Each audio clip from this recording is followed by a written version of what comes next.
profesor titular de Psiquiatría y analista didacta de la Sociedad Psicoanalítica de Porto Alegre y past president de la Asociación Psicoanalítica Internacional, quien viene desde Porto Alegre, y nos presentará su ponencia Intimidad, Ciclo Vital y Relación Analítica.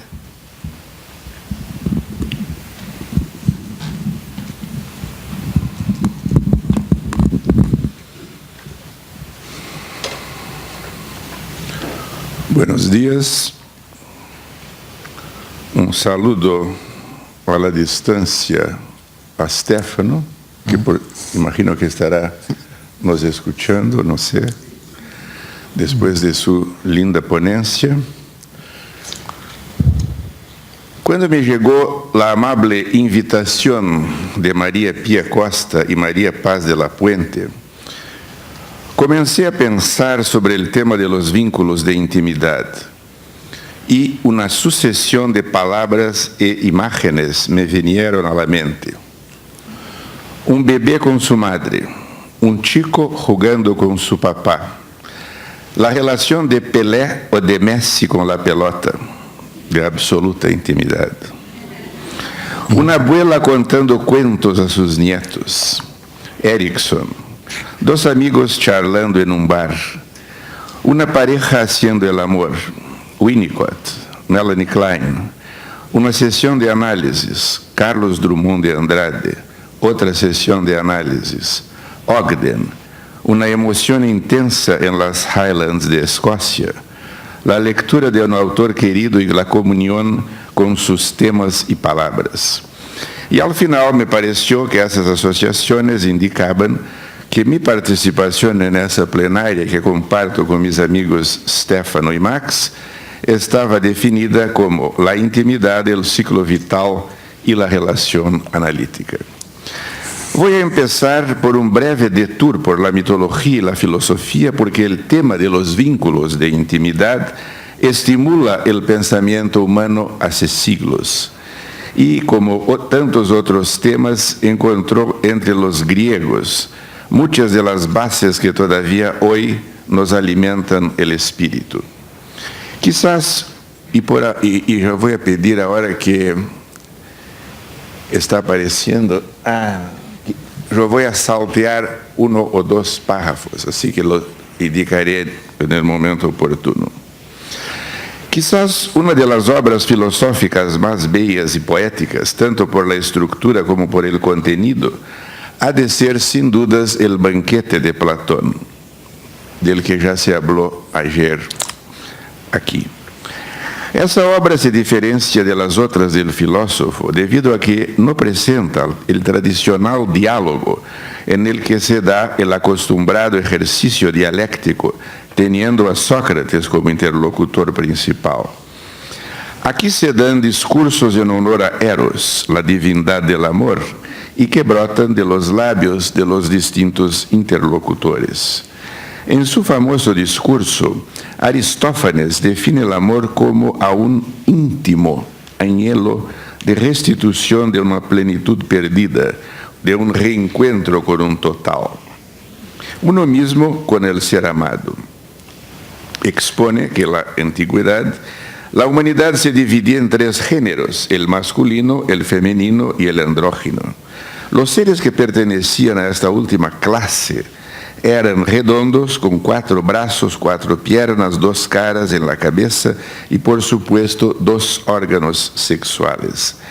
Estaban unidos por el vientre. Eran seres tan terribles por su vigor y fuerza que se sintieron suficientes para atentar contra los dioses. Puesto que Zeus no podía destruir la raza humana, dado que esta era la que adoraba a los dioses, los castigó partiéndolos por la mitad. Apolo los curó, dándoles la forma actual que tienen ambos sexos, y más tarde pasó adelante sus vergüenzas.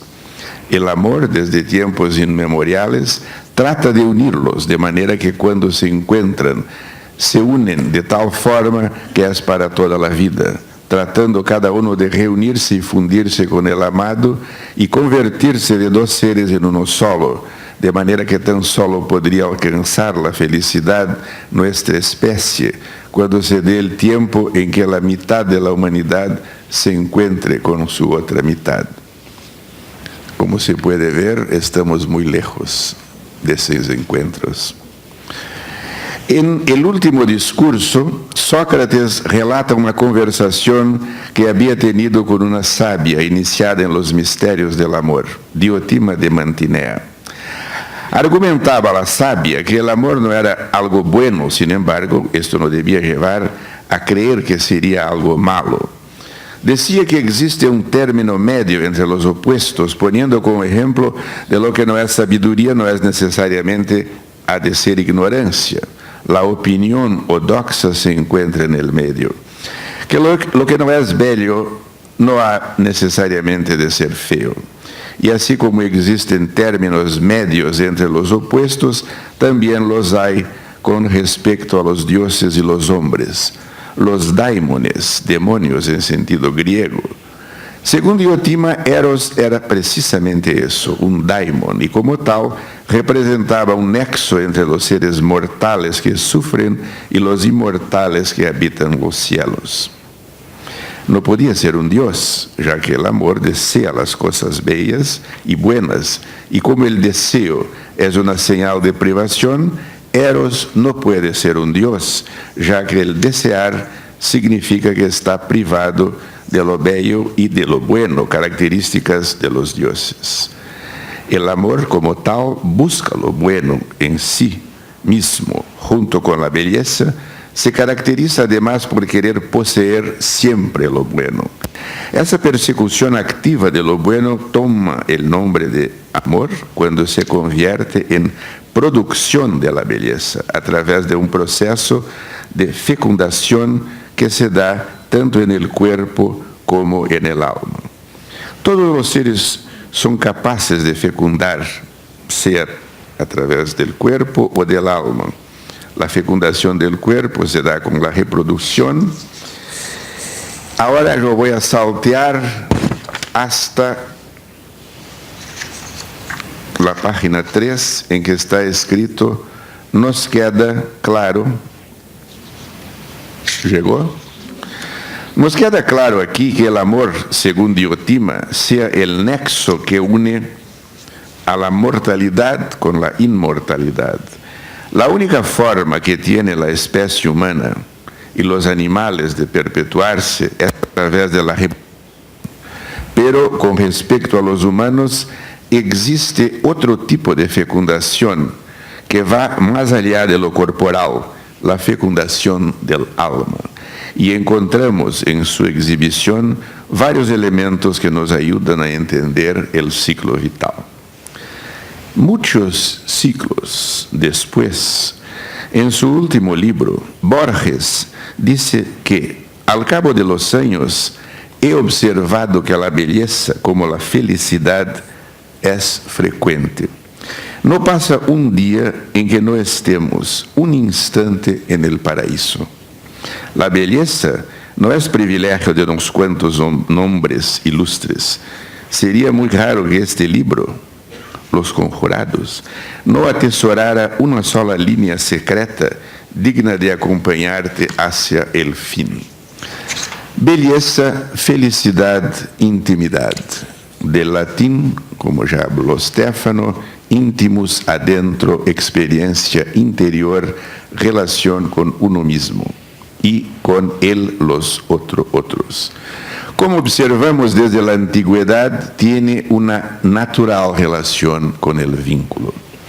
En dos momentos de su obra, Freud menciona la teoría de Aristófanes, de Platón, primero en los 3 ensayos y después en Más allá del principio del placer, cuando desea demostrar que el origen de un instinto es una necesidad de restaurar un estado anterior de cosas. También Lacan, en el seminario dedicado a la transferencia, estudió con detalle el banquete de Platón. Sobre el ciclo vital.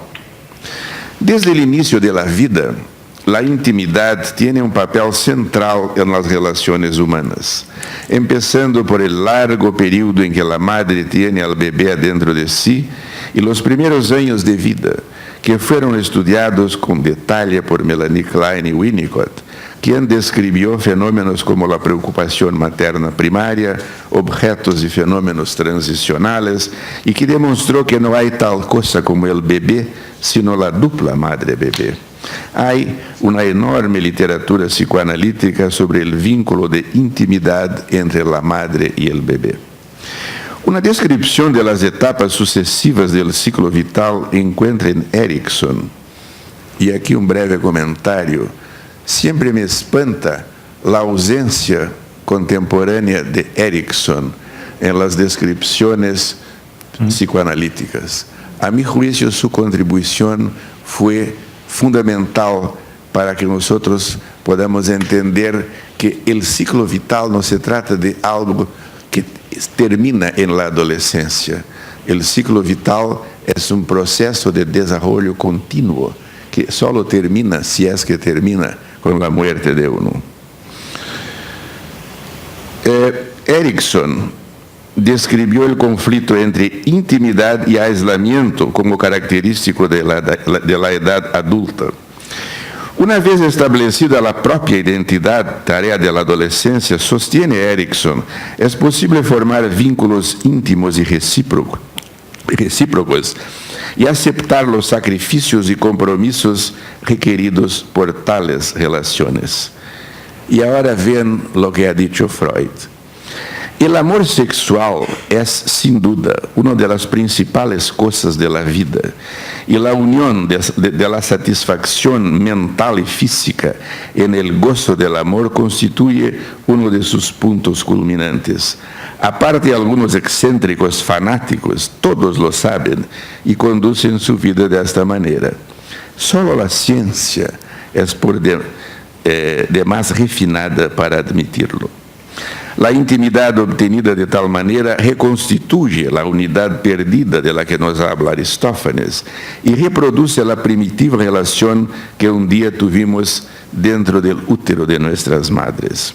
No por otra razón, dice Freud, después de un encuentro amoroso pleno de placer e intimidad, los amantes suelen dormir, como los bebés llenos de leche y de amor materno. Meltzer describió el impacto estético como la más clara presencia de la pareja parental en la relación amorosa. Pero, ¿cómo queda la intimidad en los tiempos de la modernidad líquida? Observando lo que relatan los pacientes, la realidad en que vivimos, hay al parecer una huida fóbica de los vínculos de intimidad bajo la apariencia de una enorme y global intimidad, como pasa en las redes sociales, en los sitios de relacionamiento, en el Tinder. Hay acá el Tinder. Por toda parte hay el Tinder y otros, y semejantes. Lo que pienso aquí, como en otros temas, es que la opinión ortodoxa se encuentra en el medio. Ni una visión catastrófica, ni una aceptación frenética de la supuesta libertad de comunicación nos sirve como algo útil. Hay situaciones en que la comunicación virtual funciona como un objeto o fenómeno transicional para que un joven llegue al vínculo de intimidad con otra persona. Y hay situaciones en que de hecho se borra toda la relación humana en persona y observamos los que viven, como diría Freud, en absencia o en efigie, pero ahora con un ropaje virtual. De todas maneras, este es el lenguaje contemporáneo. Y dudo que haya algún análisis en que ciertas comunicaciones no sean hechas mediante imágenes o sonidos o en movimiento de estos pequeños aparejos de los cuales nadie más puede prescindir. Por ejemplo, después de un largo análisis en que el tema de la identidad sexual jugaba un papel central, un paciente establece una relación de pareja con una mujer y para sorpresa de su familia, de él mismo y mía, se volvió padre. En una sesión, después de intentar describir sus sentimientos acerca de su hijo, súbitamente me dice: yo no logro decirte lo que siento, ni tú puedes entenderlo. Mira lo que pasó este fin de semana. Y me pasa el iPhone con una escena de algunos minutos en que juega con el niño. Miro la escena, lo miro a él, mientras él me mira, y no hace falta decir nada más. Basta con una sonrisa recíproca y de emoción que nos une en este momento de intimidad. Compartimos la visión de un vínculo de intimidad y de belleza que suele pasar entre un hombre y su hijo. Las etapas siguientes de la vida exigen cada vez más la presencia de una relación creciente con uno mismo, que le permita vivir el conflicto entre generatividad y estancamiento en la mediana edad e integridad o desesperación en la vejez. La generatividad descrita por Erickson como la capacidad de transmitir la experiencia, los conocimientos y todo lo que uno aprendió a los jóvenes, habla de un tema del que ya hablaba Diotima de Mantinea, al describir la fecundación de otra alma, mediante el pasaje del conocimiento y la experiencia. Para que tal transmisión ocurra, tiene que estar presente una relación de intimidad entre maestro y discípulo, padre o madre e hijo, artesano y aprendiz. Por ejemplo, en la formación analítica, essa tarea imposible a que tantos de nosotros dedicamos largas horas de nuestra vida.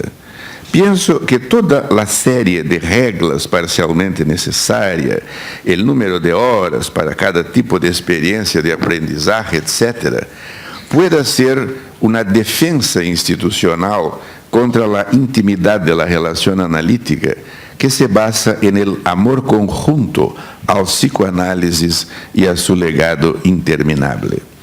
Pese a progresos obvios como la eliminación del analista informante o el reconocimiento de que hay distintos modelos de formación, mantenemos y quizás siempre habremos de mantener la lucha dialéctica entre algún grado necesario de organización institucional y el amplio espacio para estimular el desarrollo de una mente analítica libre e independiente.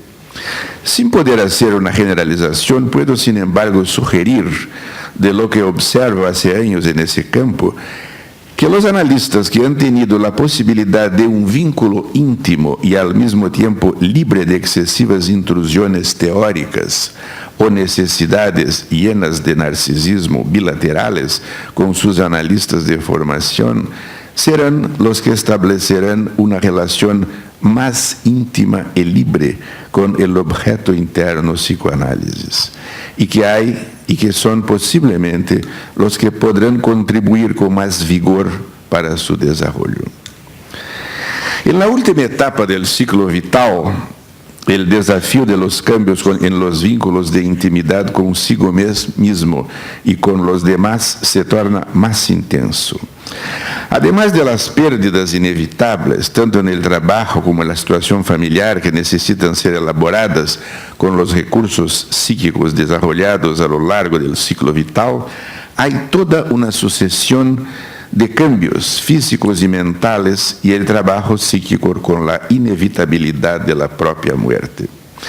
Entre tantas reflexiones sobre la vejez, debemos al escritor americano Philip Roth, cuya lectura vivamente recomiendo a quien no lo conoce, porque es un abordaje desde la literatura del drama de la existencia humana extremadamente útil para los analistas. La idea de que la persona mayor está marcada por el tiempo y que los demás la miran como a alguien que ya ha sido. Pero ser viejo significa que uno, pese a esto, continúa siendo.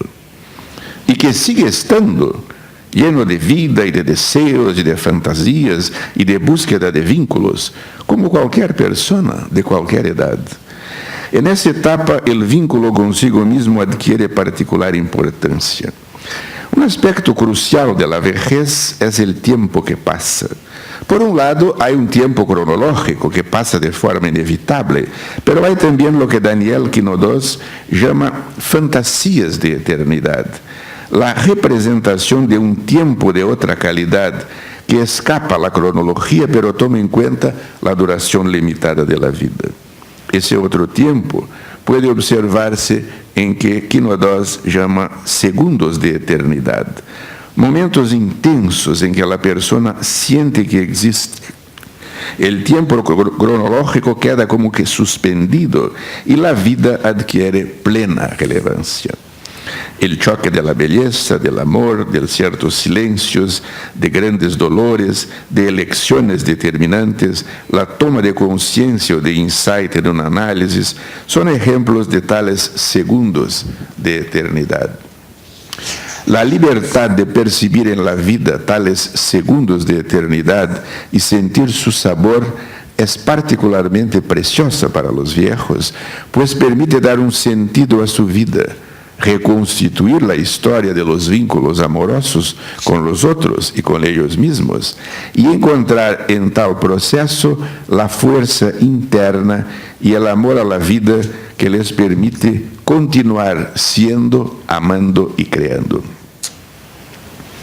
Un especial vínculo en ese periodo es con los nietos, con los cuales uno revive sus momentos de eternidad en el presente y experimenta la emoción única de sentir que su vida va a continuar después de su muerte personal, como describía Diotima, y de esta forma es posible consolarse por la pérdida de los vínculos amorosos.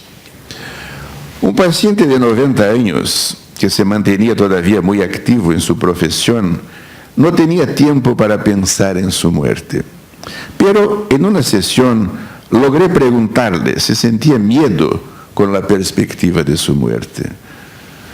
Me contestó que no, pero que sí sentía tristeza por la pérdida de los vínculos amorosos y de su vínculo de gran intimidad con su trabajo y con la belleza de la vida. Estaba por terminar un libro de recuerdos de su vida cuando murió. Las palabras que escuché de sus hijos sobre él en la ceremonia fúnebre me hicieron pensar en nuestro largo vínculo de intimidad y sentirme agradecido por haber sido testigo y partícipe de una vida tan productiva pese a sus enormes sufrimientos emocionales.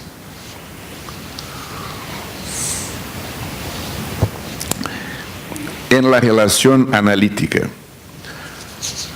La relación analítica nos ofrece el escenario para compartir con nuestros pacientes la narrativa de sus vidas, de sus sufrimientos psíquicos y de la historia de sus vínculos de intimidad, de agresividad y de sus inevitables soledades.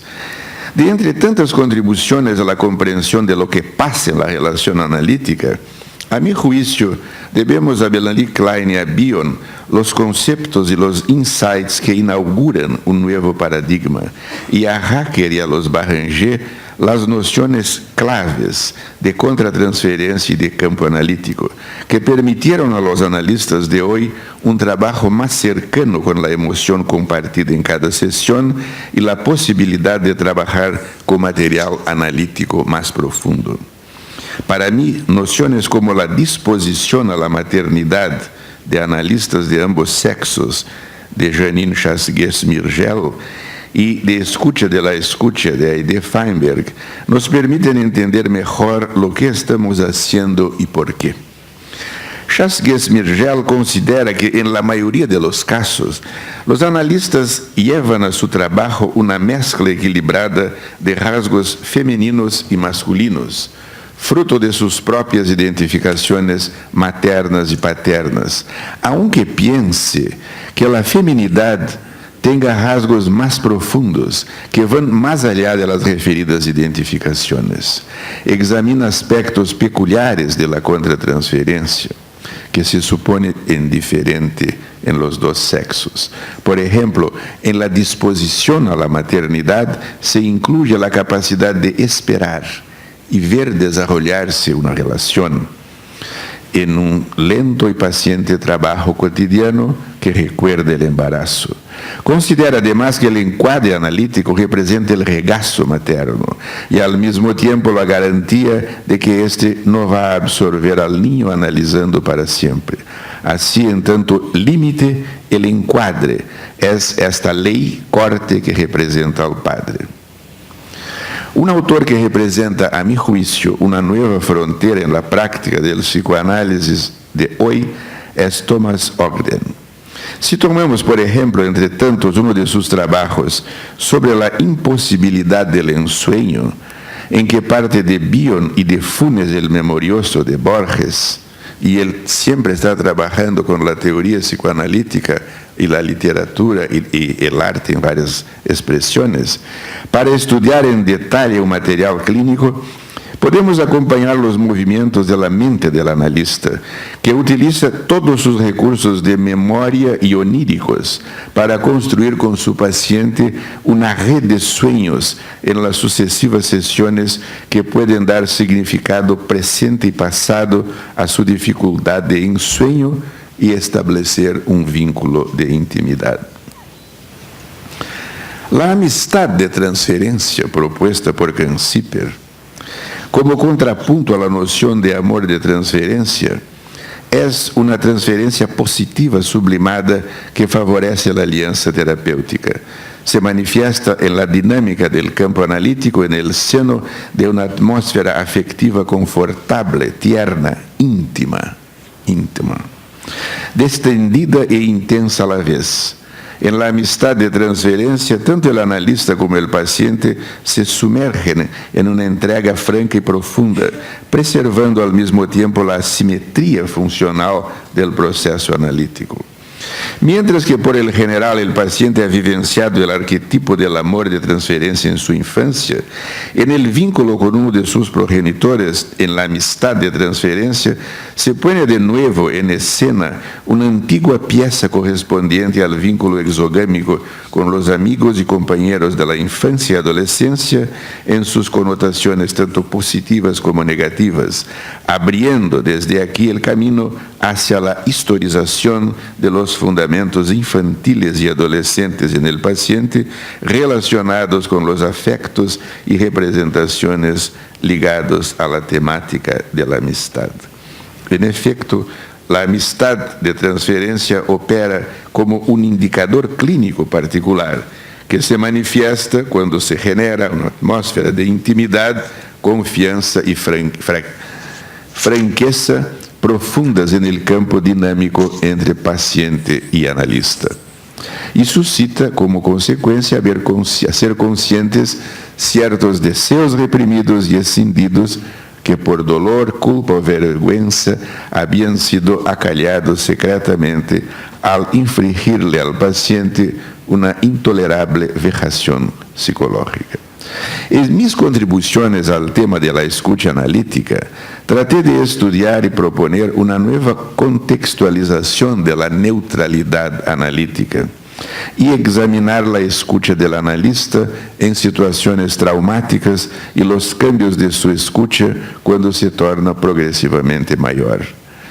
Sobre el discutible concepto de neutralidad, sostengo que es todavía útil si lo consideramos como la posición a partir de la cual el analista, en su relación con el paciente, observa, sin perder la empatía, pero manteniendo una cierta distancia posible.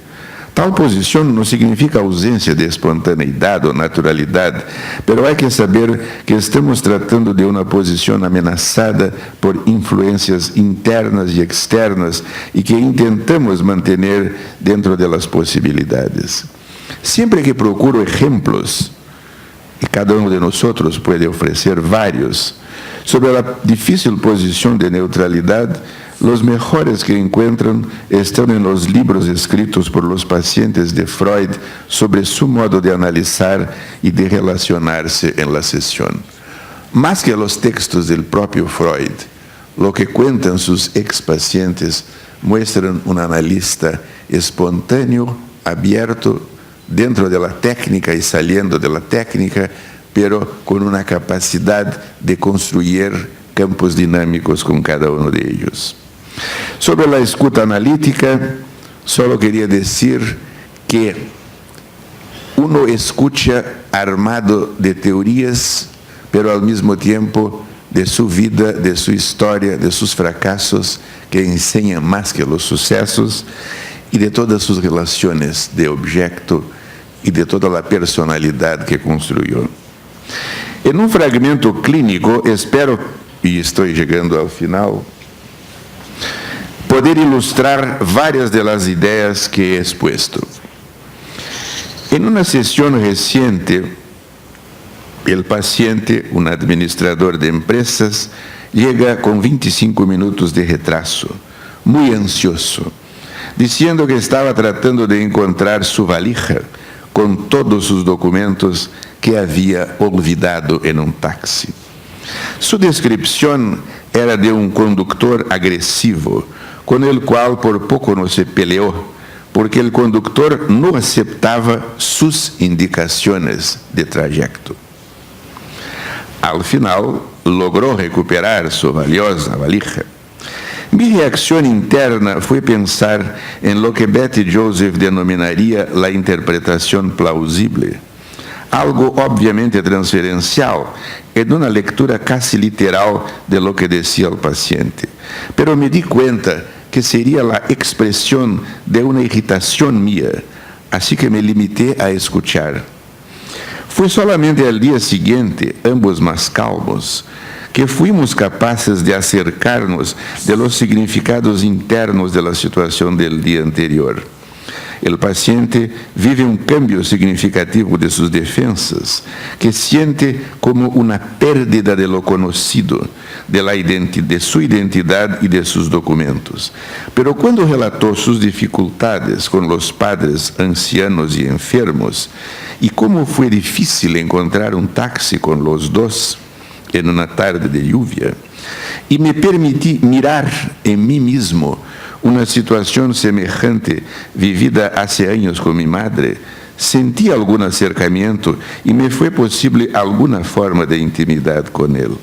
El conductor agresivo, de hecho, era su propia negativa a aceptar algún trayecto distinto en su vida, diferente de las defensas usuales de tantos años.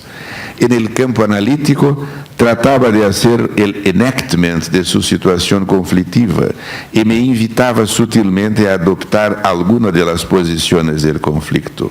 Pero fue solo cuando súbitamente recordó con emoción cómo le gustaba guardar todo lo que poseía de su infancia, como si de tal manera pudiera impedir el paso del tiempo y así no perder nada de sus posesiones valiosas, que me animé a decirle algo sobre su miedo de perder a sus padres, pero al mismo tiempo una especie de vínculo de intimidad con ellos y consigo mismo, que le parecía indispensable para su supervivencia psíquica, y que en estos momentos le resultaba dudoso si yo podría aceptar sus caminos llenos de dudas, avances y retrocesos.